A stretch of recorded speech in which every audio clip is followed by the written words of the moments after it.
सच्चा चरित्र। गंगापुर नामक एक छोटे से गांव में एक युवक रहता था जिसका नाम अर्जुन था। अर्जुन एक सीधा सादा और मेहनती व्यक्ति था। वह बचपन से ही अपने दादाजी पंडित रामनाथ से जीवन के मूल्यों और नैतिकता का पाठ पढ़ता आया था। उनके दादाजी हमेशा कहा करते थे, व्यक्ति का असली चरित्र तब परखा जाता है जब उसे कोई देख नहीं रहा होता। अर्जुन ने यह बात अपने मन में बैठा ली थी और जीवन में हर परिस्थिति में ईमानदारी और सच्चाई का पालन करने का निश्चय किया था। संघर्ष की शुरुआत। गंगापुर में अधिकतर लोग खेती किसानी करते थे। अर्जुन भी अपने छोटे से खेत में मेहनत करता और अपनी माँ के साथ गांव में रहता। उसके पिता का देहांत कई वर्ष पहले हो गया था। अर्जुन की माँ बहुत धार्मिक और दयालु महिला थीं। वे हमेशा अर्जुन को सही राह पर चलने की प्रेरणा देती थीं। लेकिन गांव में सभी लोग अर्जुन जैसे नहीं थे।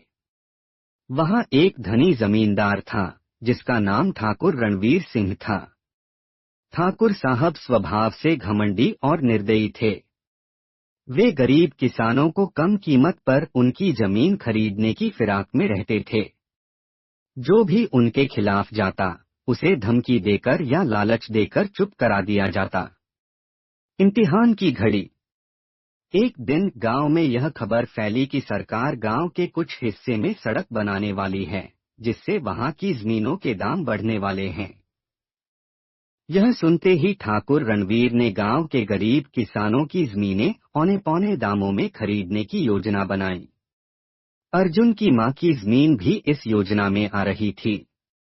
ठाकुर ने अर्जुन को बुलाकर कहा, अर्जुन, मैं तुम्हारी जमीन के बदले तुम्हें अच्छा पैसा दूंगा। यह सौदा तुम्हारे लिए फायदेमंद रहेगा। लेकिन अर्जुन जानता था कि ठाकुर ने अन्य किसानों को धोखे में रखकर उनकी जमीन छीनी थी। उसने जवाब दिया, माफ कीजिए ठाकुर साहब, लेकिन मैं अपनी जमीन नहीं बेच सकता। यह मेरे पिता की विरासत है और हमारी रोजी रोटी का जरिया भी। ठाकुर ने अर्जुन को लालच देने की कोशिश की, लेकिन जब अर्जुन नहीं माना तो उन्होंने उसे धमकी दी, अगर तुमने जमीन नहीं बेची तो अंजाम बुरा होगा। सच्चाई का सामना। अर्जुन को इस बात का अंदेशा था कि ठाकुर कोई न कोई चाल जरूर चलेगा। कुछ दिनों बाद अचानक गांव में यह अफवाह फैल गई कि अर्जुन ने ठाकुर के आदमी से रिश्वत ली है और चोरी की एक योजना में शामिल है। गांव के लोग अर्जुन को शक की नजरों से देखने लगे। गांव की पंचायत बुलाई गई। अर्जुन को दोषी मानकर उसे गांव से निकालने का निर्णय लिया जाने लगा। अर्जुन के लिए यह बहुत कठिन समय था। लेकिन उसके दादाजी की बात उसे याद आई, सच्चाई देर से सही लेकिन जीतती जरूर है। अर्जुन ने पंचायत में कहा, मैं निर्दोष हूँ। ठाकुर साहब ने मुझे फंसाने की कोशिश की है ताकि मैं उनकी बात मान जाऊं। मैं पंचायत से अनुरोध करता हूँ कि इस मामले की सही जांच हो।